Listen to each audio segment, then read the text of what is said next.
Welcome to my YouTube channel. It's me Ganga. രാവിലെ തന്നെ ഉറക്കം എണീറ്റ് വന്നു, ഒരു ചായയൊക്കെ കുടിക്കുകയാണ് കേട്ടോ. നല്ല ഉറക്കപ്പിച്ചിരിക്കുകയാണ്. രാവിലെ വർക്കുണ്ട്, അപ്പോൾ വർക്കിന് പോകണം. വീട്ടിൽ ഞാൻ അങ്ങനെ നൈറ്റി അങ്ങനെ യൂസ് ചെയ്യാറില്ല വീഡിയോസ്, പിന്നെ ഒട്ടും വരാറില്ല. നൈറ്റി ഇട്ടുകൊണ്ട് പറഞ്ഞത് എനിക്ക് ഇഷ്ടമല്ല. ഇതിപ്പം തലേദിവസം നൈറ്റി ഇട്ടുകൊണ്ടാണ് കിടന്നത്. അപ്പോഴത്തേക്കും രാവിലെ എണീറ്റപ്പോഴത്തേക്കും വർക്കിന് പോകണം. അപ്പം പിന്നെ വിചാരിച്ചു എനിക്കൊരു വീഡിയോ കാണിക്കാം, വീഡിയോ ചെയ്യാം എന്ന് കരുതി. പിന്നെ നിന്ന പോലത്തെ തന്നെ അങ്ങ് ഒരു വീഡിയോ എടുത്തു കേട്ടോ. ഇന്നിപ്പോൾ എന്താണ് പ്രത്യേകത എന്ന് വെച്ച് കഴിഞ്ഞാൽ അമ്മയും കുഞ്ഞും കൂടി പുറത്തോട്ട് പോകുന്നുണ്ട്. അപ്പോൾ അമ്മയുടെ കൂടെ പഠിച്ചവരെല്ലാവരും കൂടി ചേർന്ന് ഒരു 1 ഡേ ട്രിപ്പ് പ്ലാൻ ചെയ്തിട്ടുണ്ടായിരുന്നു. അപ്പോൾ അതിന് വേണ്ടിയിട്ട് പോവുകയാണ്. മോനൂട്ടനെ കൊണ്ടുപോവുകയാണ്. കാരണം എനിക്ക് രാവിലെ വർക്കുള്ളത് കൊണ്ട് എനിക്ക് അവനെ കൊണ്ടുപോകാനോ ഹാൻഡിൽ ചെയ്യാനൊന്നും പറ്റത്തില്ല. അന്നത്തെ ദിവസം ലീവ് കൊടുക്കാൻ പറ്റത്തില്ല, വർക്കുണ്ട്. അതുകൊണ്ട് മോനൂട്ടനെ അമ്മ കൊണ്ടുപോവുകയാണ്. അങ്ങനെ രാവിലെ തന്നെ അമ്മ എണീറ്റു. കാപ്പിയും കൊണ്ടുപോകാനുള്ള വെള്ളവും എല്ലാം അമ്മ അറേഞ്ച് ചെയ്തിട്ടുണ്ടായിരുന്നു. ഞാൻ രാവിലെ എണീറ്റ ഉടനെ അടുക്കളയിലൊന്നും കയറിയില്ല. അമ്മയാണ് അടുക്കളയിലെ കാര്യങ്ങൾ അത്രയും നോക്കിയത്. കാര്യം എന്ന് വെച്ച് കഴിഞ്ഞാൽ എനിക്ക് മേക്കപ്പ് ബാഗ് വൃത്തിയാക്കാനുണ്ടായിരുന്നു. കഴിഞ്ഞ വർക്കിന് പോയിട്ട് വന്നതിന് ശേഷം ഞാൻ ബ്രഷ് മാത്രമേ ക്ലീൻ ചെയ്തോളൂ, ബാക്കിയുള്ള പ്രോഡക്റ്റ് ക്ലീൻ ചെയ്യാനുണ്ടായിരുന്നു. അപ്പോൾ അതെല്ലാം ക്ലീൻ ചെയ്തു. എനിക്ക് വർക്കിന് പോകുമ്പോഴത്തേക്കും മേക്കപ്പ് സാധനങ്ങളെല്ലാം പ്രോപ്പറായിട്ട് ക്ലീൻ ചെയ്തിരിക്കണം. അത് വരുമ്പോഴത്തേക്കും മേക്കപ്പ് ബാഗ് ഒരു പരുവായിരിക്കും, എന്നാലും പോകുമ്പോഴത്തേക്കും ക്ലീൻ ആയിരിക്കണം. അവിടെ ചെല്ലുമ്പോഴത്തേക്കും സാധനങ്ങൾ എടുത്ത് വയ്ക്കുമ്പോൾ അല്ലെങ്കിൽ ഭയങ്കരമായിട്ട് എനിക്കൊരു നെഗറ്റീവ് അടിക്കും. അങ്ങനെ രാവിലെ ഒരുങ്ങി ഇറങ്ങി കേട്ടോ. 5 മണിക്ക് എണീറ്റു. ഞാൻ ആദ്യം തന്നെയാണ് വിളിച്ചത്. തന്നെയും ഞാനും തന്നെയുടെ ഹസ്ബൻഡുമായിട്ടാണ് പോകുന്നത്, അവരുടെ കാറിൽ. അപ്പോൾ തന്നെ വിളിച്ച് ഉറക്കം എണീപ്പിച്ചതിന് ശേഷമാണ് ഞാൻ പിന്നെ ബാക്കിയുള്ള പരിപാടികൾ തുടങ്ങിയത്. മോനോട്ട് നല്ല ഉറക്കമുണ്ട് കേട്ടോ. മോൻ്റെ ഇപ്പം ഒരു 7 മണിക്ക് ഇറങ്ങിക്കഴിഞ്ഞാൽ 7 മണിക്ക് അവർക്ക് ബസ് വരും. അപ്പോൾ അവർ പോവും. അത് കഴിഞ്ഞ് വൈകുന്നേരം ഞാൻ ഒരു 7 മണിക്ക് എത്തും, അല്ലെങ്കിൽ വൈകുന്നേരം 6 മണിക്ക് എത്തും. പക്ഷേ മോനോട്ട് രാത്രിയാവും 9-10 മണിയാകും വരുമ്പം. സാധാരണ ഞാൻ വരുമ്പോഴത്തേക്കും മോനോട്ട് ഇവിടെ കാണും. അപ്പോൾ ഞാൻ ഇന്നിപ്പോൾ വരുമ്പോഴത്തേക്കും മോനോട്ടിനെ കാണാൻ പറ്റത്തില്ല. ഞാൻ ഭയങ്കരമായിട്ട് ഇവനെ മിസ് ചെയ്യും കേട്ടോ. അതുകൊണ്ട് ഇറങ്ങാൻ നേരത്ത് നല്ല സങ്കടവും കാര്യങ്ങളൊക്കെ ഉണ്ടായിരുന്നു. പിന്നെ ഞാൻ തലേദിവസം അവനോട് പറഞ്ഞിട്ടുണ്ടായിരുന്നു ഞാനില്ല, അമ്മയും അച്ചാച്ചനും മോനൂട്ടും കൂടെ പോയിട്ട് വരണേന്ന്. അപ്പോൾ ഒരു 6 മണിയായി കേട്ടോ. നമുക്ക് വർക്ക് നെടുമങ്ങാടാണ്. അവർ ലൊക്കേഷൻ അയച്ച് എന്തെങ്കിലും ടൈം നോക്കിയപ്പോൾ ഒരു 1/2 മണിക്കൂർ 3/4 മണിക്കൂർ കറക്റ്റ് നമ്മൾ നോക്കുമ്പോൾ വെങ്ങാറമ്പുഴന്ന് നെടുമങ്ങാട് വരെ 1/2 മണിക്കൂർ യാത്രയാണ്. ഇതിപ്പോൾ മാപ്പിൽ നമുക്ക് നോക്കുമ്പോഴത്തേക്കും അവർ ഓഡിറ്റോറിയത്തിൽ വെച്ചാണ് കേട്ടോ. ഒരു 3/4 മണിക്കൂറോളം കാണിക്കുന്നുണ്ട്. പിന്നെ കുഴപ്പമില്ല. 6 മണിക്ക് ഇറങ്ങിയിട്ട് ഒരു 7 മണിക്ക് 6:45 കണക്കാക്കി നോക്കിയാലും 7 മണിക്ക് സ്റ്റാർട്ട് ചെയ്യത്തക്ക രീതിയിലാണ് നമ്മൾ ടൈം അറേഞ്ച് ചെയ്ത് വെച്ചിരിക്കുന്നത്. ഇതൊരു എൻഗേജ്മെൻ്റ് ആണ് കേട്ടോ. അപ്പം എൻ്റെ അനിയത്തിയുടെ വീടിൻ്റെ അടുത്തായിട്ടാണ് എൻഗേജ്മെൻറ്റ് പെൺകുട്ടി. അപ്പോൾ അവരെ കെയർ ഓഫിൽ വന്ന വർക്ക് ആണ് കേട്ടോ ഇത്. അങ്ങനെ ഞാൻ ഇറങ്ങി. ഇപ്പം ധന്യയുടെ കൂടെയാണ് പോകുന്നത് നമ്മൾ കാറിൽ, ധന്യയുടെ കാറിൽ. അപ്പം ഈ വണ്ടി അക്കരെ റോഡിൽ, അതായത് നമ്മൾ റോഡ് സൈഡിൽ വെച്ചിട്ട് അവിടെ നിന്ന് ഇവരെ കാറിൽ പോകാമെന്നാണ് വിചാരിച്ചിരിക്കുന്നത്. ഷോപ്പിന് താഴെയായിട്ടാണ് വണ്ടി വെക്കുന്നത് കേട്ടോ. അപ്പോൾ എൻ്റെ സ്ഥിരം പ്ലേസ് തന്നെയാണ്. അപ്പോൾ അവിടെയായിട്ട് വെച്ചിട്ട് ഞാൻ കാറിൽ കയറി. ഇനി ഇവിടെ നിന്ന് നമ്മൾ നേരെ നെടുമങ്ങാടാണ് പോകുന്നത്. മാപ്പ് നോക്കി പോയതിൽ കഴിഞ്ഞവിടെ ഞങ്ങൾക്ക് ചെറിയൊരു പണി കിട്ടിയിട്ടുണ്ടായിരുന്നു. അപ്പം നെടുമങ്ങാട് ആയതുകൊണ്ട് നെടുമങ്ങാട് ചെന്നിട്ട് പ്രോപ്പർ നമുക്ക് നോക്കാമെന്നുള്ള രീതിയിലാണ് എത്തിയത്. അപ്പോൾ കറക്റ്റ് നെടുമങ്ങാടാണ് വെച്ച് പിടിച്ചത് കേട്ടോ. കഴിഞ്ഞ തവണത്തെ ഒരു വർക്കിന് ഒരു പ്രശ്നം പറ്റിയെന്ന് പറഞ്ഞില്ലേ, അത് പക്ഷെ വർക്കിനെയൊന്നും ഒന്നും ബാധിച്ചിട്ടില്ല. എന്താ സംഭവം എന്ന് വെച്ച് കഴിഞ്ഞാൽ അവർ ലൊക്കേഷൻ അയച്ചു തന്നു. പക്ഷേ അവർ പുതിയ സ്ഥലത്ത്, അതാണ് പുതിയ വീട് വാങ്ങിച്ച് പുതിയ വീട് വെക്കും അങ്ങനെ എന്തോ ആണ്. എന്തായാലും അവരൊരു പുതിയ സ്ഥലത്താണ് താമസം. അപ്പോൾ അവർക്ക് ലൊക്കേഷൻ ഒന്നും കറക്റ്റ് അറിഞ്ഞുകൂടാ. അത് പോരാതെ തന്നെ നമ്മളെ സ്ഥലത്തുനിന്ന് നമ്മൾ ലൊക്കേഷൻ മാപ്പ് എടുക്കുമ്പോഴത്തേക്കും ഒരുപാട് വ്യത്യാസം കാണിക്കുന്നു. ഒരുപാട് വേറെ കുഞ്ഞു കുഞ്ഞു വഴികളൊക്കെ കാണിച്ചിട്ടുണ്ടായിരുന്നു. പക്ഷെ അവർക്കൊക്കെ കറക്റ്റ് ആയിരുന്നു. പിന്നെ ചേച്ചിയുടെ വീട് നെടുമങ്ങാടാണ്. അപ്പോൾ അവിടെ പോണ കാര്യം ഞാനിങ്ങനെ ആലോചിച്ചു. പക്ഷെ തലേ ദിവസം ഞാൻ അവിടെ പോയി നിൽക്കണമെങ്കിൽ കുഴപ്പമില്ല. ഇപ്പം ഞാൻ നിൽക്കണില്ല, കാരണം മോനോട്ടൻ വീട്ടിലുണ്ട്. അപ്പോൾ മോനോട്ടനെ മാറ്റി നിർത്തണ്ടേ. ഒരു ദിവസം ഫുള്ള് അവൻ എന്നെ കാണാതെ നിൽക്കുന്നു. പിന്നെ രാത്രിയോടെ കാണാതെ നിൽക്കുമ്പോൾ ഭയങ്കര വിഷമമായിരിക്കും എനിക്ക്. ഞാൻ വിചാരിച്ചു അങ്ങനെ എനിക്ക് വേണ്ട, സാരമില്ല. ചേച്ചി അപ്പോൾ അനിയത്തിയെ ഞാൻ വിളിച്ചിട്ടുണ്ടായിരുന്നു. അനിയത്തിയെ വിളിച്ചിട്ട് ഞാൻ പറയടി ഞാൻ ഇങ്ങനെ സ്ഥലത്തുണ്ട്, പക്ഷേ എനിക്ക് അങ്ങ് വരാൻ പറ്റൂല, ധന്യയും കൂടെ ഉണ്ട്, അവൾക്ക് രാവിലെ വർക്കിന് പോകണം, കയറണം, പാർലറിൽ കയറണം, എനിക്കും വർക്കുണ്ട്, അപ്പോൾ വരാൻ പറ്റില്ല എന്ന് പറഞ്ഞിട്ടുണ്ടായിരുന്നു. പിന്നെ ഞാൻ വിചാരിച്ചു വേറെ ഏതെങ്കിലും ദിവസം ഇതിനായിട്ട് ചേച്ചിയുടെ വീട്ടിലോട്ട് വരാമെന്ന്. അങ്ങനെ ഒരു ദിവസമായിട്ട് വരുമ്പോഴത്തേക്കും കുറച്ച് സമയം അധികം കിട്ടും നമുക്ക് സ്പെൻഡ് ചെയ്യാം. ഇത് മറ്റേത് വെപ്രാളപ്പെട്ട് ഇറങ്ങേണ്ടിയൊക്കെ വരും കേട്ടോ. അങ്ങനെ നമ്മൾ ഓഡിറ്റോറിയത്തിൽ എത്തി. ഓഡിറ്റോറിയത്തിൻ്റെ അടുത്തായിട്ട് ഒരു തട്ടുകട ഉണ്ടായിരുന്നു കേട്ടോ. അവിടെ നിന്ന് എന്തെങ്കിലും വാങ്ങിച്ച് കഴിച്ചതിന് ശേഷം വർക്ക് സ്റ്റാർട്ട് ചെയ്യാമെന്ന്. കാരണം ചിലപ്പം ടയർഡ് എങ്ങാനും ആയിപ്പോയാലോ, രാവിലെ വെളുപ്പാൻ കാലത്ത് എണീറ്റവരല്ലേ. അതുകൊണ്ട് നമ്മൾ ഒരു ഹോട്ടലിൽ കയറി വല്ലതും കഴിക്കാൻ വേണ്ടിയിട്ട് നമ്മൾ വടയോ അല്ലെങ്കിൽ അങ്ങനെ എന്തെങ്കിലുമാണ് സ്നാക്സ് ഐറ്റംസും പിന്നെ ചായയും കട്ടനോ അങ്ങനെ എന്തെങ്കിലുമാണ് കഴിക്കാനായിട്ട് ഉദ്ദേശിച്ചിരുന്നത്.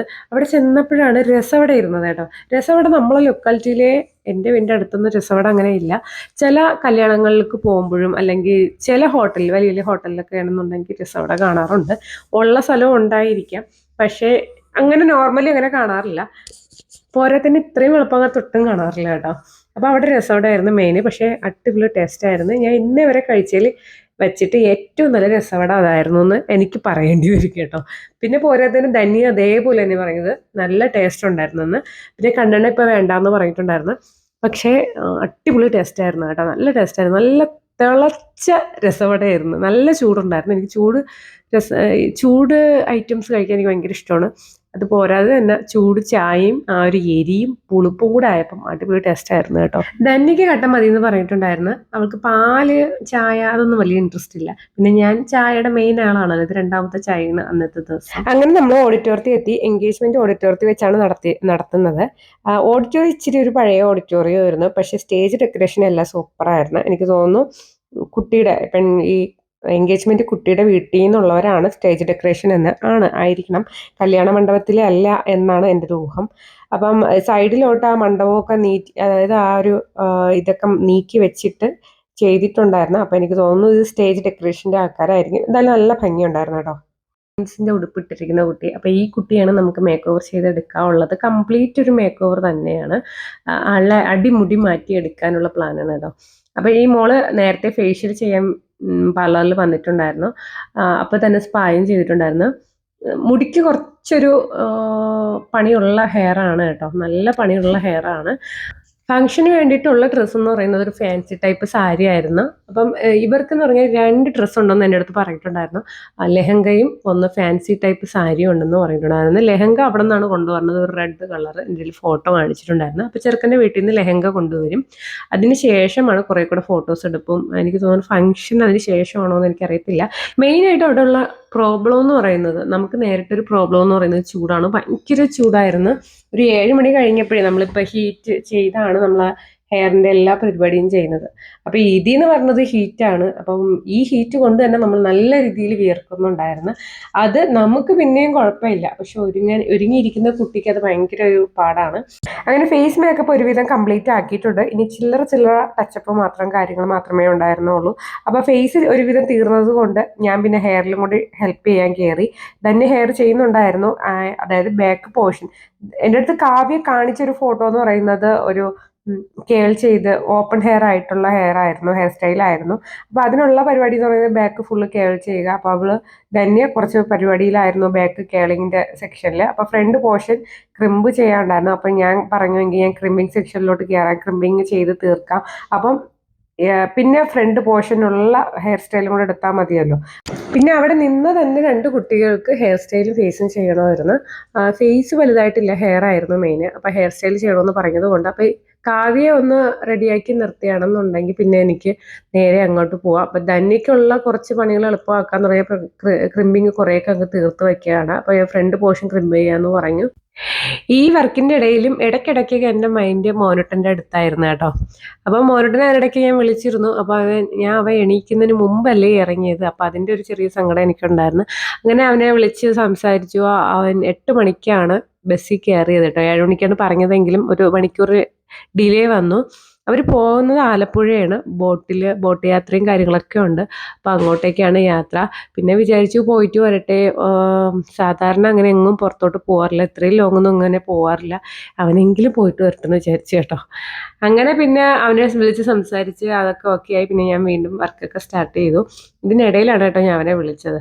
പിന്നെ അവിടെ സ്വിച്ച് ബോർഡിൻ്റെ കുറച്ച് പ്രശ്നം ഉണ്ടായിരുന്നു. നമ്മളതിൽ എക്സ്റ്റൻഷൻ ബോർഡ് ഇല്ലായിരുന്നു. അപ്പോൾ അവരിൽ സാധാരണ റൂമിൽ കാണും, അപ്പോൾ അവരിൽ ഇല്ലായിരുന്നു. അവർ പിന്നെ 3 പിന്നൊക്കെയാണ് കൊണ്ടുവന്നത് കേട്ടോ. അപ്പോൾ അത് വെച്ചൊക്കെ നമ്മൾ 2 മെഷീനൊക്കെ യൂസ് ചെയ്തു.